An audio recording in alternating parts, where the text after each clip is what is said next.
आज का अंतिम ओपन सेशन शुरू होने जा रहा है। पीछे जो भी गुरुजन बैठे हैं उनको नम्र निवेदन है कि आगे की सीट में आ जाएं। आज का प्रोग्राम शुरू करने से पहले मैं इस प्रोग्राम के मेहमानों को आमंत्रित करती हूं। ब्रह्मा कुमारी मंजू बहन जो बिलासपुर से आई है, उनको मैं आमंत्रित करती हूं कि वो अपनी सीट ग्रहण करें। आज के हमारे chairperson doctor DK. Sharma ji जो न्यू दिल्ली से आए हैं, उनको भी मैं आमंत्रित करती हूं कि वो अपनी सीट पे ग्रहण करें।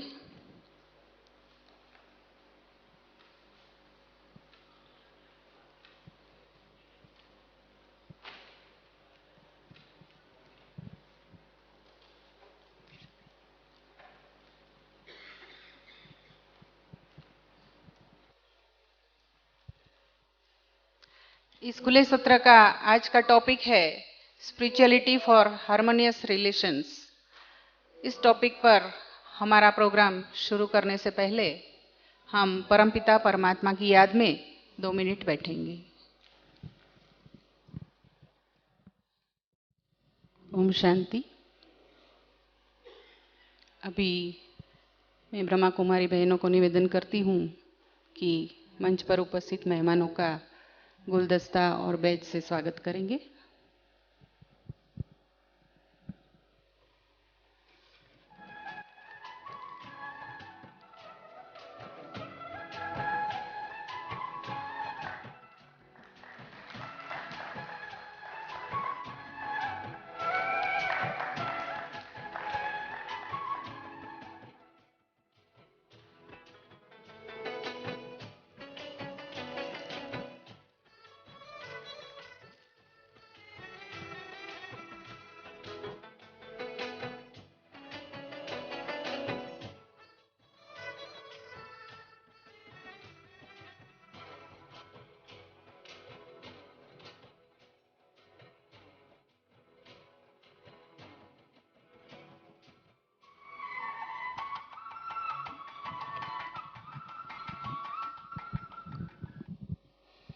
Spirituality for harmonious relation. संबंधों में सुसंगतता के लिए आध्यात्मिकता की आवश्यकता। आज के इस टॉपिक पर हमारे साथ बैठे हुए महानुभाव उनके ऊपर कुछ प्रकाश डालेंगे। हम जानते हैं कि संबंधों को मधुर बनाने के लिए आध्यात्मिकता की जरूरत है। संबंधों को मतभेदों से मुक्त बनाने के लिए आध्यात्मिकता की ही जरूरत है। आज संबंधों में विसंगतता दिखाई दे रही है। सभी संबंध जैसे कि स्वार्थ के संबंध बने हुए हैं। संबंध की वैल्यू कम हो गई है। धीरे धीरे संबंध छूटते जा रहे हैं। हम देखते हैं कि संबंध कई प्रकार के होते हैं। पारिवारिक, व्यावसायिक, मित्रों के संबंध, सत्संगियों के संबंध, लेकिन उसमें सबसे श्रेष्ठ संबंध है आध्यात्मिकता का संबंध। आध्यात्मिकता माना उसका अर्थ देखें तो अध्य प्लस आत्मिकता, ज्यादा आत्मिकता में रहना।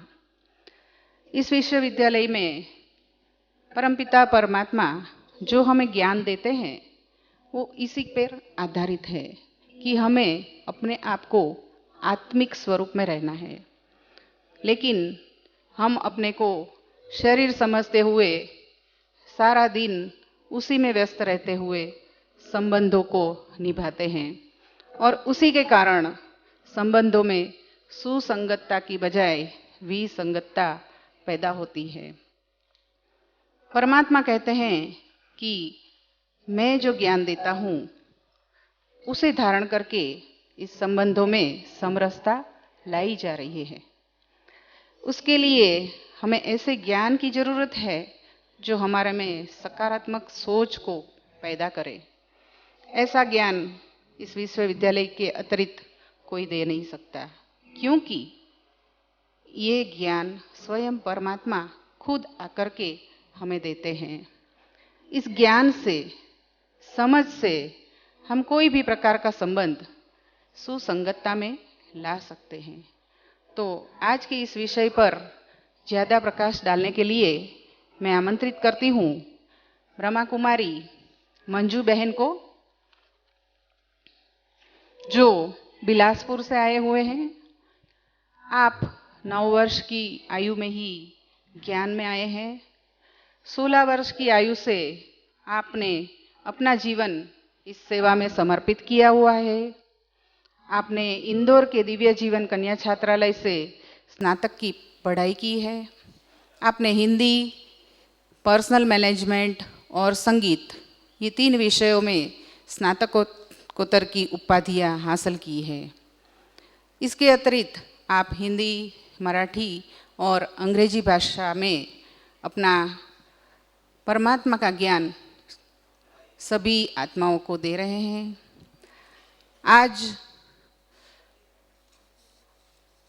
आप बिलासपुर सेंटर में एग्जीक्यूटिव मेंबर एजुकेशन विंग के रूप में इस विद्यालय में काम कर रहे हैं और ज़्यादातर आप संगीत से जुड़े हुए हैं। तो मंजू बहन को मैं आमंत्रित करती हूँ कि वो अपनी संगीतमय भाषा से इस विषय पर कुछ प्रकाश डालेंगी। ब्रह्मा कुमारी मंजू बहन जी।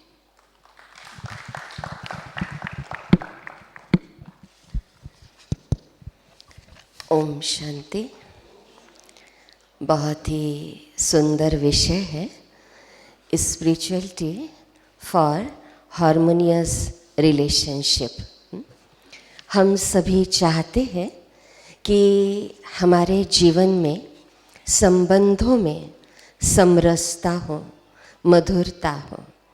हमारे अतिथि का भी मैं बहुत दिल से यहाँ पर स्वागत कर रही हूँ, क्योंकि मैं इस बात को बहुत गहराई से बचपन से ही महसूस की और शायद आप भी इस बात को गहराई से महसूस करते होंगे कि आपको यदि रिलेशन मधुर बनाना है तो उसके लिए सबसे पहला मूलभूत गुण कौन सा होगा? हाँ, आवाज नहीं आई। नम्र चित्त, है ना? तो नम्र चित्त मतलब गहराई से समझ सकते हैं कि जीवन में प्रेम का होना बहुत ज़रूरी है। नम्र वही व्यक्ति रह सकता है जो अपने जीवन के अंदर प्रेम को धारण करता है। एक बार मैं झारसुगड़ा में प्रोग्राम के लिए गई थी, तो वहाँ पर एक बहन ने मुझसे पूछा कि जो भी यहाँ पर सीनियर भाई बहन आते हैं, तो मैं उनसे पूछती हूँ कि आप ब्रह्मा कुमारी से जुड़े हैं, लेकिन आप अपने जीवन में यहाँ की किस बात को महत्वपूर्ण स्थान देते हैं? तो अलग अलग तरीके से लोग उत्तर देते हैं कि हम मॉर्निंग उठने को बहुत महत्व देते हैं, अमृत बेला जिसे हम कहते हैं। कोई कहते हैं कि यहाँ जो सेवाएं चलती हैं उस पर हमारा विशेष अटेंशन है, हम नींद का भी त्याग करके सेवा कर सकते हैं। तो अलग अलग बातों पर कि यहाँ जो क्लासेस चलती हैं रेगुलर, हम उसको एक भी दिन मिस नहीं करते। तो वैसे ही उन्होंने मुझसे भी पूछा कि आप अपने जीवन के अंदर किस बात को महत्वपूर्ण स्थान देती हैं। तो मैं बहुत गहराई में गई इसकी, तो मुझे ये बात समझ में आई कि बचपन से ही मैंने अपने जीवन के अंदर प्रेम को महत्वपूर्ण स्थान दिया। और निश्चित रूप से अगर आध्यात्मिकता की जो गहराई है वो गहराई प्रेम की ही गहराई है। बचपन में जब कबीर दास जी के दोहे पढ़ती थी, बहुत अच्छे लगते थे कि पोथी पढ़ पढ़ जग मुआ पंडित भया न कोई, ढाई आखर प्रेम का पढ़े सो पंडित हुए। साथ साथ ये भी कहा कि कबीरा यह घर प्रेम का, खाला का घर नहीं, शीस उतारे भुई धरे तब बैठे घर माही। यानी परमात्मा का जो घर है वो प्रेम का घर है, और इसमें अहंकार रूपी सर को उतार करके रखना पड़ेगा, तभी हम परमात्मा के द्वार तक पहुंच सकते हैं। साथ साथ आपने रहीम का भी वो दोहा सुना होगा कि रहीमन धागा प्रेम का, मत तोड़ो चटकाए, टूटे से फिर ना जुड़े, जुड़े गांठ पड़ जाए। तो जब इसकी गहराई में गए तो बचपन से ऐसा लगा कि कितना भी नॉलेज हमारे अंदर आ जाए, वेद शास्त्रों का हम अध्ययन कर लें, लेकिन अगर हमारे जीवन में प्रेम नहीं है तो हमारा जीवन क्या है? अधूरा है। और निश्चित रूप से अगर हम कहते हैं कि हम परमात्मा को बहुत प्यार करते हैं, लेकिन उसकी रचना से मुझे प्रेम नहीं है, वो ऐसा करता है, वो ऐसी करती है, इसके कारण मुझे बहुत प्रॉब्लम होती है और मैं बहुत तनाव में रहती हूँ। निश्चित रूप से अगर मुझे परमात्मा से प्रेम है तो उसकी रचना से भी प्रेम होगा। आपके साथ में प्रैक्टिकल बातें कुछ शेयर करना चाहूँगी कि आप महसूस करते होंगे अपने जीवन में कि कोई न कोई ऐसा एक व्यक्ति होगा या दो व्यक्ति होंगे जिसके कारण आपको बहुत तनाव होता होगा। होता है ऐसा? और उसका असर 99 पर पड़ता है। इतना पावरफुल होता है वो रिलेशन जो हमारे स्ट्रेस को बढ़ाता है, और 99 के साथ जो मेरे मधुर संबंध हैं वो एक का प्रभाव इतना गहरा पड़ा कि वो 99 के साथ मेरे रिलेशन क्या हुए? बिगड़े। तो अब करना क्या होगा? हम कहते हैं कि देखो 99 लोग मुझे बहुत चाहते हैं और ये मुझे सर्टिफिकेट देते हैं कि मैं बहुत अच्छी हूँ, लेकिन ये जो सामने वाला व्यक्ति है ना, एक बस ऐसा है कि वो मुझे पसंद नहीं करता, वो उसकी प्रॉब्लम है ना। जैसे मान लीजिए प्रैक्टिकल उदाहरण दूँ कि शादी हुई और बहू घर आए। जब कहते हैं first impression is the last impression, तो जैसी वो घर पहुँची और दूसरे दिन जब उसने भोजन बनाया लेकिन सही तरीके से नहीं बना पाया, नमक ज़्यादा डाल दिया या शक्कर कम डाल दी किसी चीज़ में, और सास ने कोई बात कह दी, लेकिन वो बात बहू के मन में इतनी गहराई से उतर गई कि वो जीवन भर उसको भूल नहीं पाए। और रोज ऐसा होने लगा, या तो सास बहू को या बहू सास को कोई ऐसे एक शब्द कहती या एक लाइन कहती जिसके कारण बहू का दिन भर मूड ऑफ रहता। ठीक है, अब क्या हुआ कि वो दूसरों को ये बात शेयर करने लगी कि मैं जिंदगी भर अपनी सास को माफ नहीं कर सकती, या सास कहती है कि मैं जिंदगी भर अपनी बहू को माफ नहीं कर सकती। एक छोटा सा उदाहरण दूं कि ये माइक मैंने पकड़ा हुआ है और मैं अभी 20-25 मिनट इसको पकड़ती हूँ। ठीक है, पकड़ लूँगी, ज़्यादा देर की बात नहीं है। कोई मुझे कहता है कि आप इसको अगर 2 घंटा पकड़ते हैं तो आपको 5,000 देंगे, एक ही हाथ में पकड़ना। मैं कहती हूँ ठीक है, 5,000 का सवाल है, 5,000 मुझे प्राप्त होंगे, मैं पकड़ूंगी। फिर कोई कहता है कि नहीं, अगर आप 10 घंटे पकड़ते हैं तो 50,000। चलो 50,000 की बात है, दिन भर पकड़ा 1 लाख।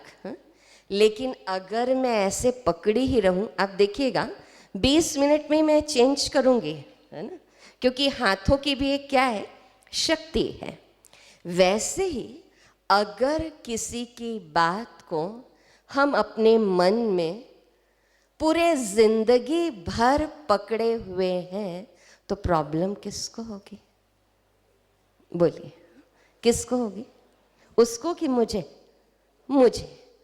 अब जब मुझे प्रॉब्लम है, मेरा बीपी बढ़ रहा है, मेरा शुगर बढ़ रहा है, सब प्रॉब्लम मुझे हो रही है और मैं मानसिक तनाव में इतनी आ गई कि चाहे वो किसी का पति हो या बच्चे हो या ऑफिस के रिलेशन हो, वो सब बिगड़ने शुरू हो जाते हैं। तो सबसे पहले हमें सशक्त किसको करना होगा? स्वयं को। और ये खुशी हमारे स्वयं के जीवन के ऊपर या कहें सोच के ऊपर निर्भर करती है।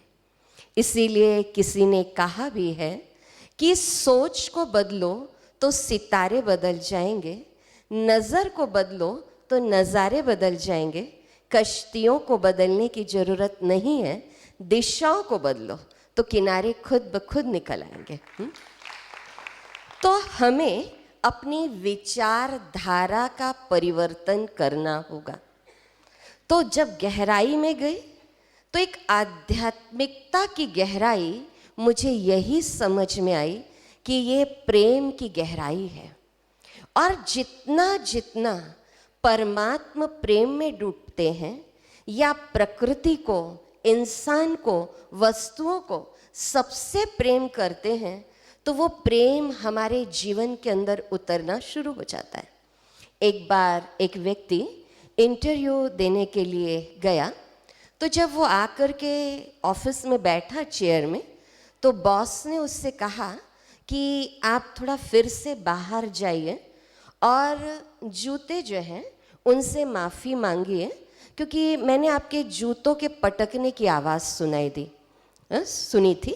फिर आप दरवाज़ा जो है उससे भी माफ़ी मांगिए, क्योंकि मैंने दरवाजे की भी ज़ोर से खोलने की आवाज़ सुनी थी। और फिर जब आप चेयर पर बैठे तो चेयर को भी बहुत ज़ोर से खींचा था, उससे भी माफ़ी मांगिए। वो व्यक्ति बड़ा एजुकेटेड था और उसको नौकरी चाहिए थी, तो उसने सोचा कि कोई ऐसे प्रश्न पूछते मैं बहुत अच्छे से जवाब देता, लेकिन ये क्या कह रहे हैं कि जूतों से माफ़ी मांग करके आइए, दरवाजे से माफ़ी मांग करके आइए।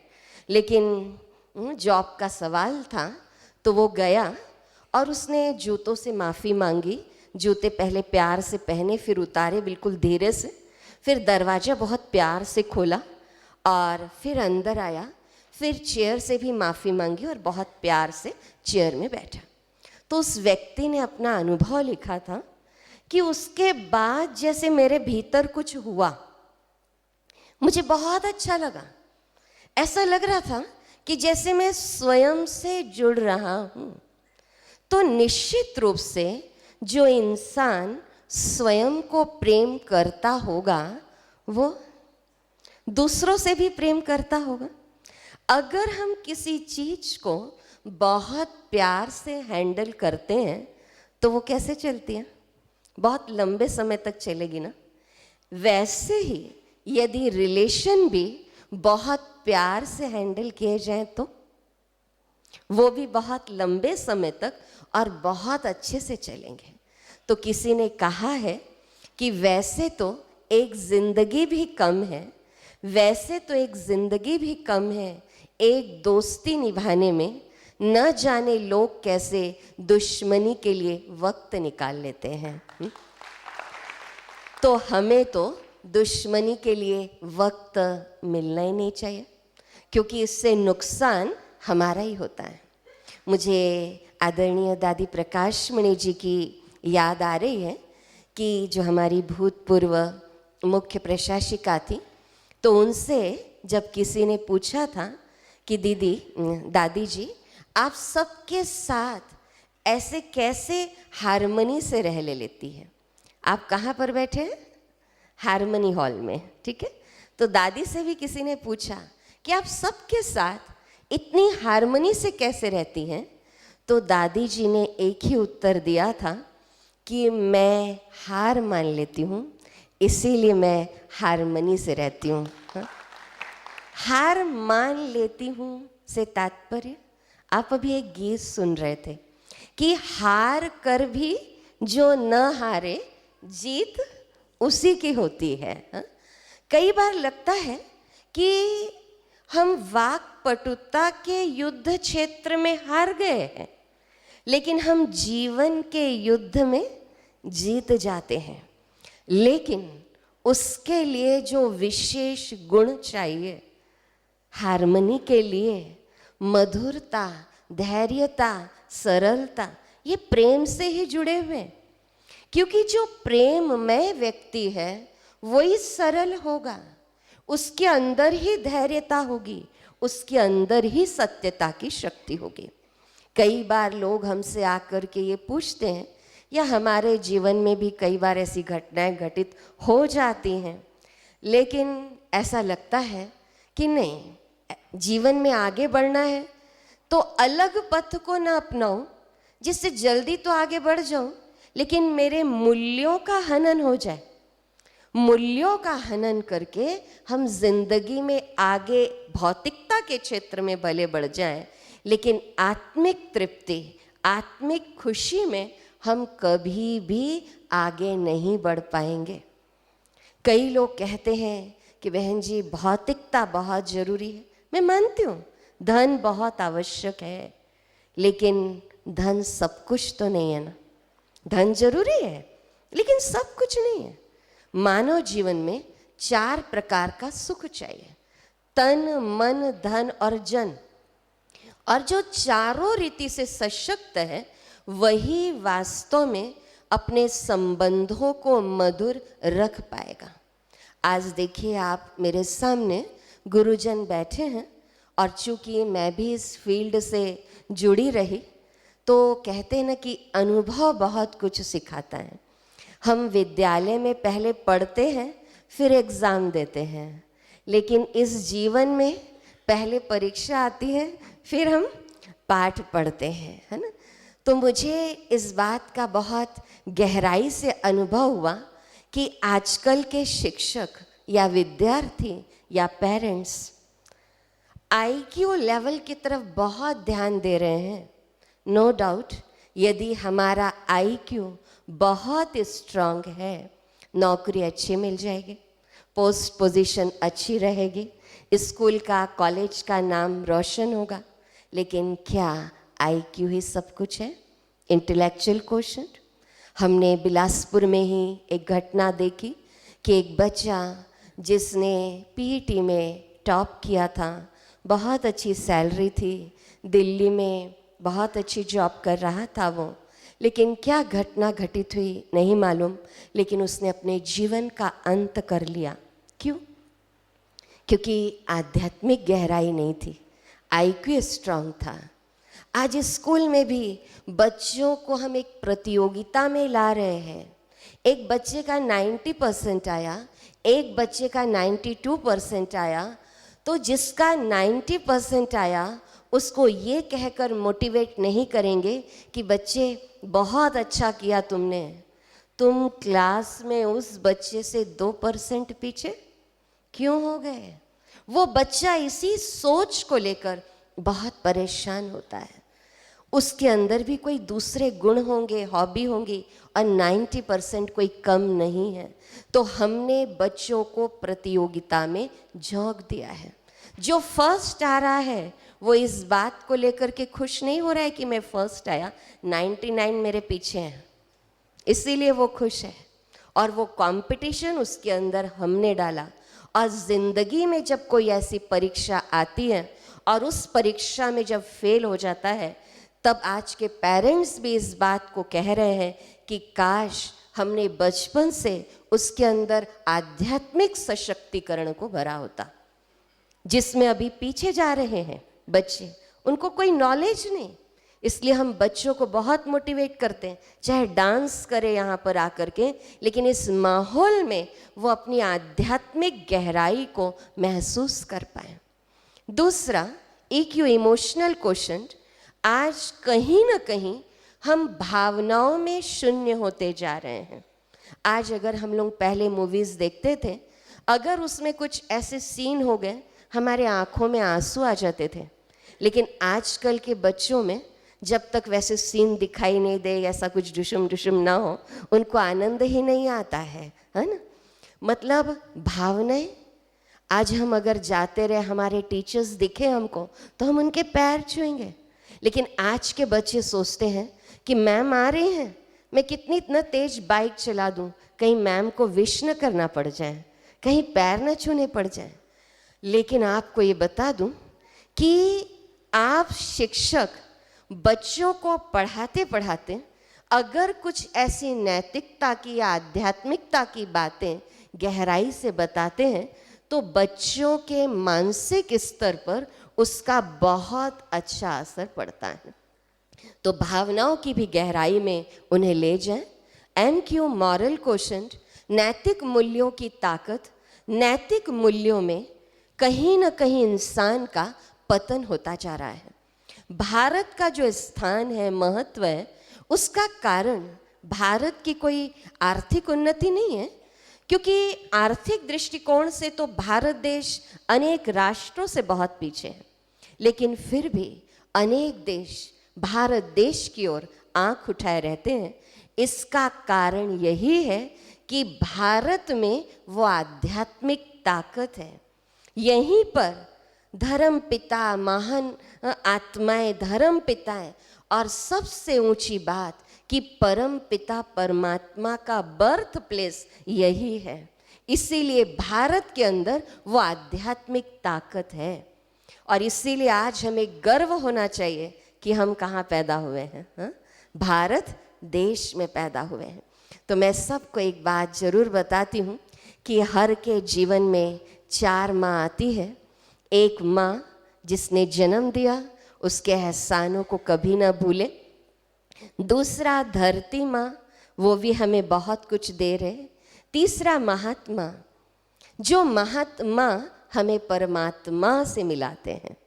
लेकिन हम बच्चों को ये बात बताते हैं, आपको भी ये बात बता दे रहे हैं कि एक माँ जो सबकी ज़िंदगी को बर्बाद कर देती है, वो माँ है सिनेमा। हाँ?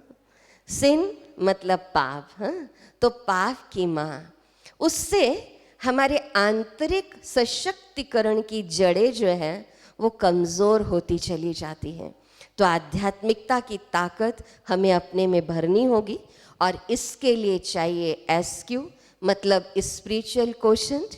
और आप लोग सुबह की क्लासेस में ये बातें गहराई से सुन ही रहे हैं कि स्पिरिचुअलिटी कोई धर्म नहीं है। वास्तव में स्पिरिचुअलिटी, आध्यात्मिकता का मतलब है नैतिक मूल्यों का एक गुलदस्ता, जिसको जब हम अपने जीवन के अंदर धारण करते हैं और आत्मसत्ता या परम सत्ता का यथार्थ अनुभव करते हैं, तब हमारा जीवन जो है वो प्रेम से भरपूर होता चला जाता है। ठीक है, तो आप सभी बैठे हैं, तो मैं आपको यही कहती हूँ कि कितनों की तकदीर बनाना है आपको, कितनों को रास्ता दिखाना है आपको। मत देखिए इन हाथों की लकीरों को, क्योंकि इन लकीरों से भी आगे जाना है आपको, इन लकीरों से भी आगे जाना है आपको। अंत में एक छोटी सी कहानी कह करके अपने वक्तव्य को मैं विराम दूंगी। मुझे बहुत अच्छी लगती है, और जब मैं उसकी गहराई में गई, और जब मुझसे भी कभी कुछ ऐसी छोटी मोटी भूल होती है, तो मुझे ऐसा लगता है कि नहीं, अपना डायरेक्शन चेंज करो। और जब तक मैं परमात्मा के सम्मुख बैठकर उस बात को रियलाइज़ नहीं कर लेती और मेरे नैन गीले नहीं हो जाते, तब तक मुझे ऐसा लगता है कि जैसे मेरे से कुछ गलत हुआ। लेकिन जब परमात्मा के प्यार की अनुभूति मुझे होने लगती है, तब लगता है वाकई में जीवन जीने का आनंद आ रहा है।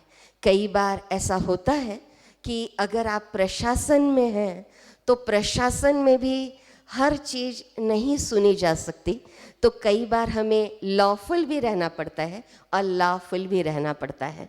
यही आध्यात्मिक सशक्तिकरण भी है। इस बात को बताते हुए मुझे ऐसा लगता है कि आप भी उस प्रेम की गहराई में उतर जाएं। एक आइसक्रीम वाला रोज़ एक कॉलोनी में आइसक्रीम बेचने के लिए जाया करता था। जो रईस लोग थे वो अपने बच्चों के लिए आइसक्रीम खरीदा करते थे, लेकिन वो देखता था कि एक खिड़की में एक छोटा सा बच्चा 3 साल का खड़ा रहता था, और वो आइसक्रीम वाले की तरफ बहुत ललचाई नज़रों से देखता रहता था। जब बहुत दिन हो गए, उस आइसक्रीम वाले को लगा मैं इस बच्चे से पूछता हूँ कि ये बच्चा आइसक्रीम क्यों नहीं खरीदता।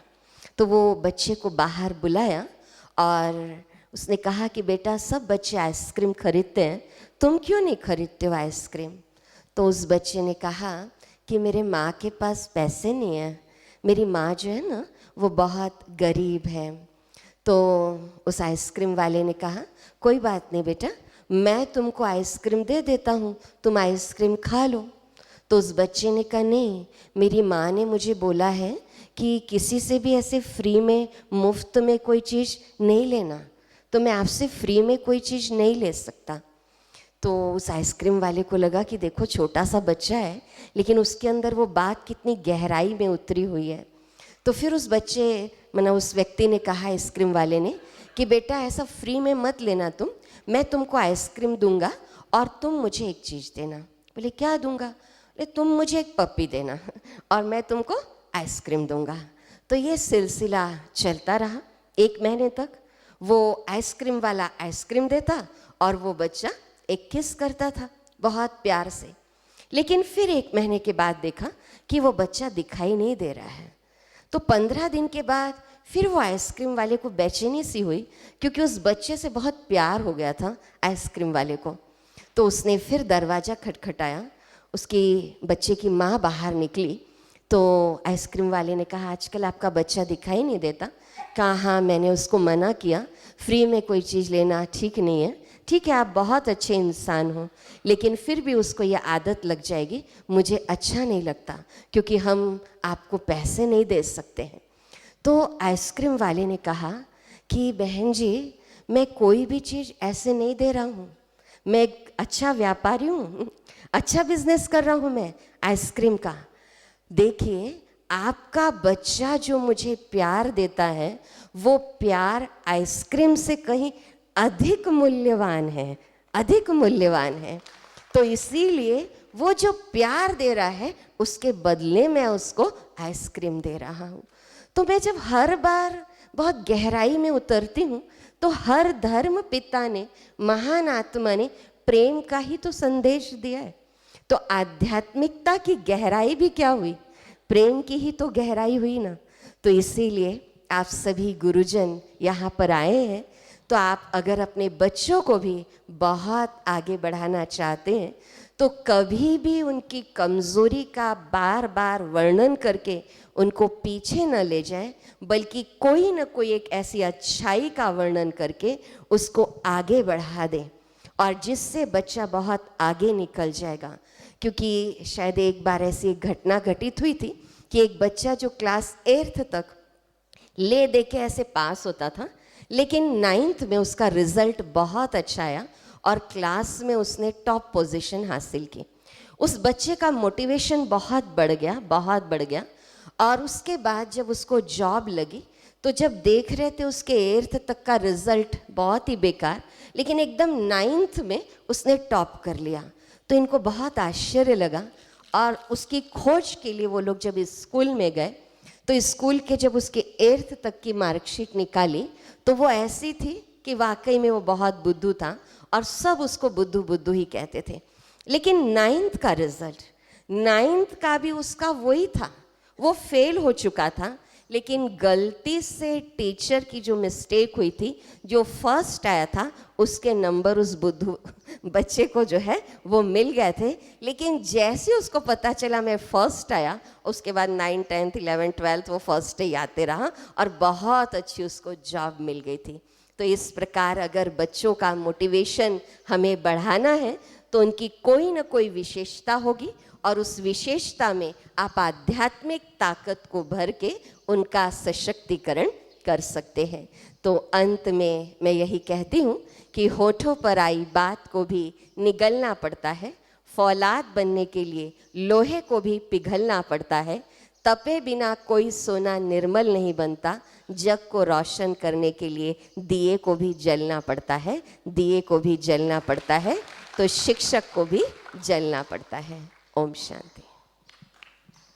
बहुत बहुत धन्यवाद ब्रह्मा कुमारी मंजू बहन जी, आपने अपनी बहुत ही अनुभव युक्त वाणी से इस आध्यात्मिकता के द्वारा हम संबंधों में सुधार कैसे लाएं, उस पर प्रकाश डाला। आपने बताया कि संबंधों में सुसंगतता के लिए जरूरी है नम्रता और उससे भी महत्वपूर्ण है प्रेम। लेकिन आज अहम उसे तोड़ देता है। इसीलिए आध्यात्मिकता एक ऐसी चीज़ है जो व्यक्ति के अंदर ये सारे गुण ला सकता है और उसी गुण के आधार से हम संबंधों में सुधार ला सकते हैं। अभी मैं आमंत्रित करती हूँ डॉक्टर D.K. शर्मा जी, जो न्यू दिल्ली से आए हुए हैं। वो एम्स में मेडिकल सुपरिटेंडेंट है। आज के इस विषय में आप भी थोड़ा प्रकाश डालेंगे। Doctor D.K. Sharma ji.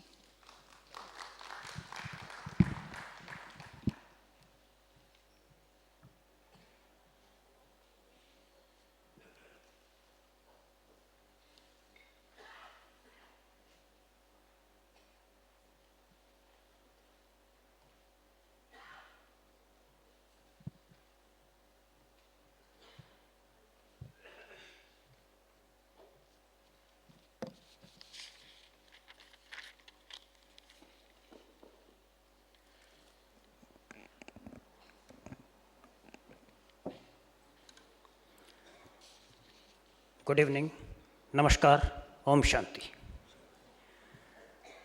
Dignitaries on the dais, बहन शिल्पा जी, बहन Manju ji, dignitaries of the dais, I can see several prominent faces in the audience.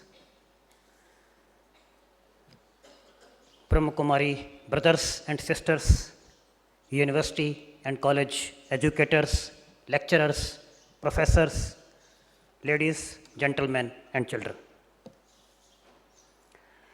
It is really my proud privilege and honor to be here amongst you in this session. Actually, I was supposed to be with you in the valedictory session, but since I had a train to catch, so my program was preponed.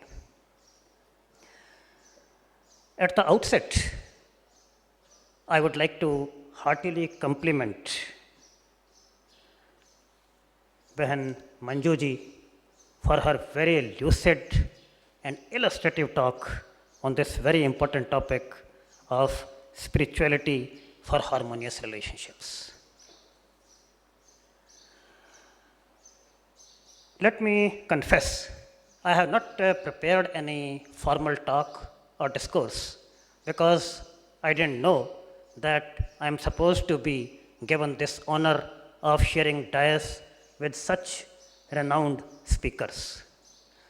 But then, when I was given this responsibility, I just jotted down few points of my experiences and I thought I'll just share with you. सबसे पहले तो मैं कुछ कहूँ तो उससे पहले मैं इस बेहतरीन कॉन्फ्रेंस के सक्सेसफुल कंडक्ट के लिए ऑर्गेनाइजर्स को और आप सबको जो इस कॉन्फ्रेंस के लिए आए हैं बहुत बहुत बधाई देना चाहता हूँ। हम सभी यहाँ जब ऑडियंस में बैठते हैं तो स्पीकर्स के लिए और सभी के लिए हम तालियां बजाते हैं। तो मैं ये चाहता हूँ कि इस सक्सेसफुल कंडक्ट के लिए आप सब एक बार अपने आप के लिए ताली बजाएं।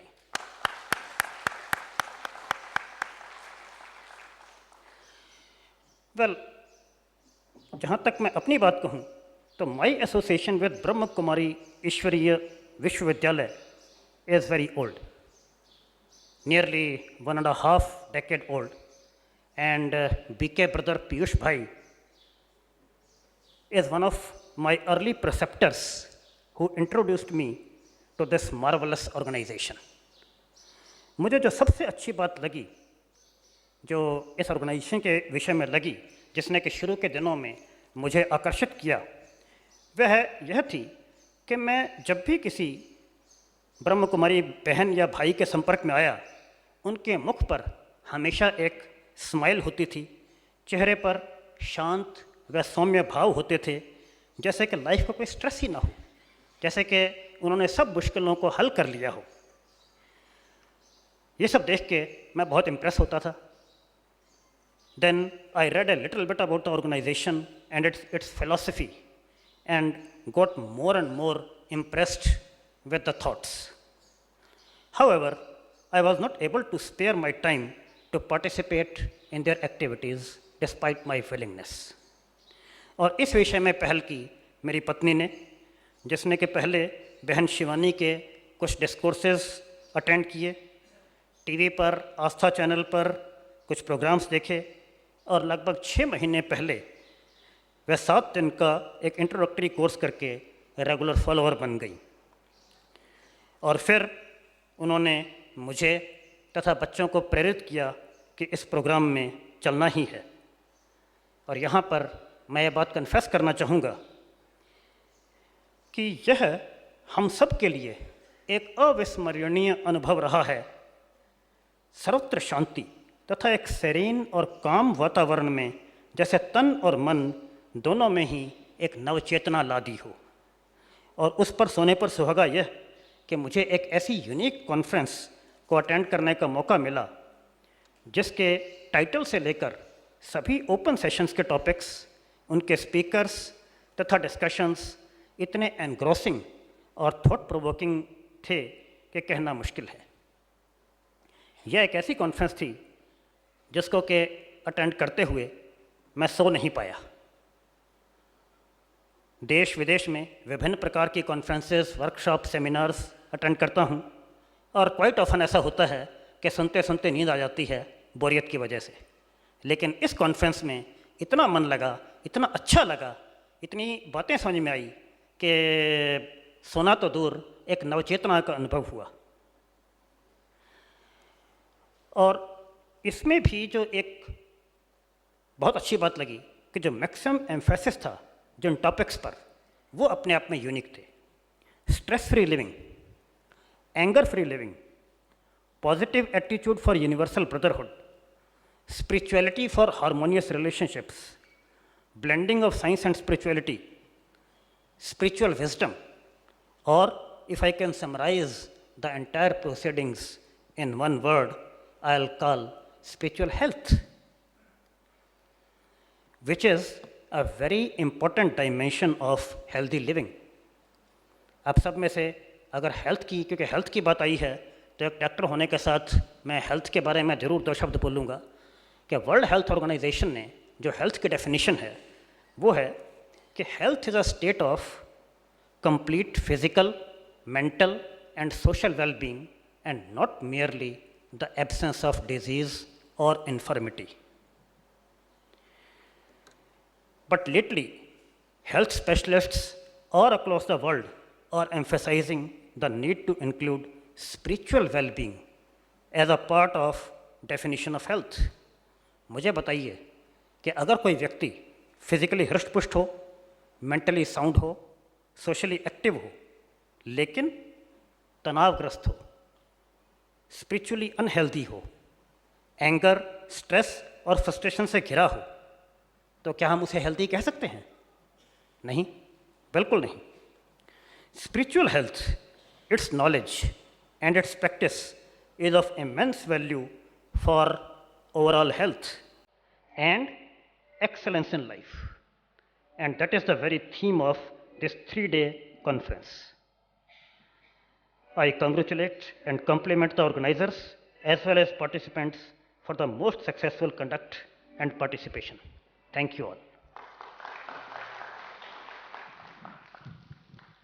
बहुत बहुत धन्यवाद डॉक्टर शर्मा जी।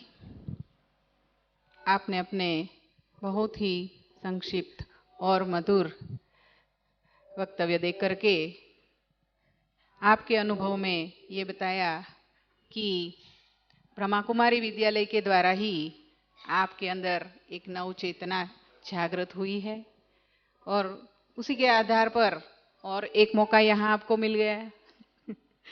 हम चाहते हैं कि बार बार आप ऐसे मौके पाए और अपने जीवन को, पूरे परिवार को भी इस मौके पे लेके आएं। आपने बताया कि हेल्थ के लिए जो भी बाहरी चीज़ें ज़रूरी है वो तो है ही, लेकिन खास चीज़ है स्पिरिचुअलिटी।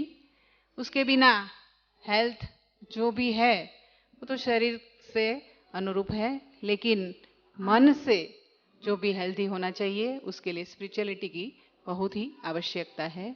आपने अपने वक्तव्य में ये सभी दे करके हम सभी गुरुजनों को भी एक प्रेरणा दी है कि स्पिरिचुअलिटी के बिना हम अपना जीवन जो सुसंगतता से चलाना चाहते हैं वो नहीं चला सकते हैं। इसीलिए आध्यात्मिकता की आवश्यकता की जरूरत एक व्यक्ति को नहीं, सभी को जरूरत है। और उसी के कारण हम अपना जीवन एक सुखमय, शांतिमय, एक रस, सुखमय जीवन बना सकते हैं। अभी मैं इस वक्तव्य को पूरा करने जा रही हूँ। उससे पहले मैं ब्रह्मा कुमारी बहनों को निवेदन करती हूँ कि हमारे बीच मेहमान डॉक्टर टी.के. शर्मा जी हैं, उनका शॉल, मोमेंटो और प्रसादी के द्वारा स्वागत करें, अभिनंदन करें। आप सभी करतल ध्वनि से उनका स्वागत करें, अभिनंदन करेंगे।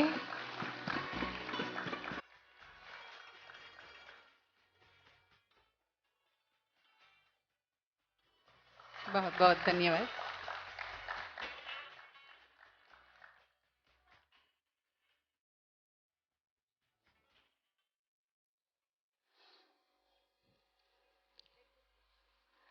इस विद्यालय की एक खास परंपरा है कि कोई भी मेहमान आते हैं तो इनको परमात्मा की याद की एक गिफ्ट जरूर मिलती है।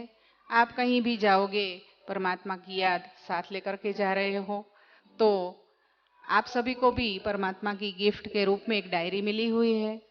आप चाहो तो उसके अंदर जो भी स्लोगन लिखे हुए हैं उसमें से एक स्लोगन जरूर रोज पढ़ के पूरा दिन उसका मनन करेंगे तो धीरे धीरे आपके अंदर भी स्पिरिचुअलिटी आने में देर नहीं लगेगी। अभी इस वक्तव्य को, इस प्रोग्राम को हम पूरा करने जा रहे हैं और 2 मिनट परमात्मा की याद में हम बैठेंगे। ओम शांति।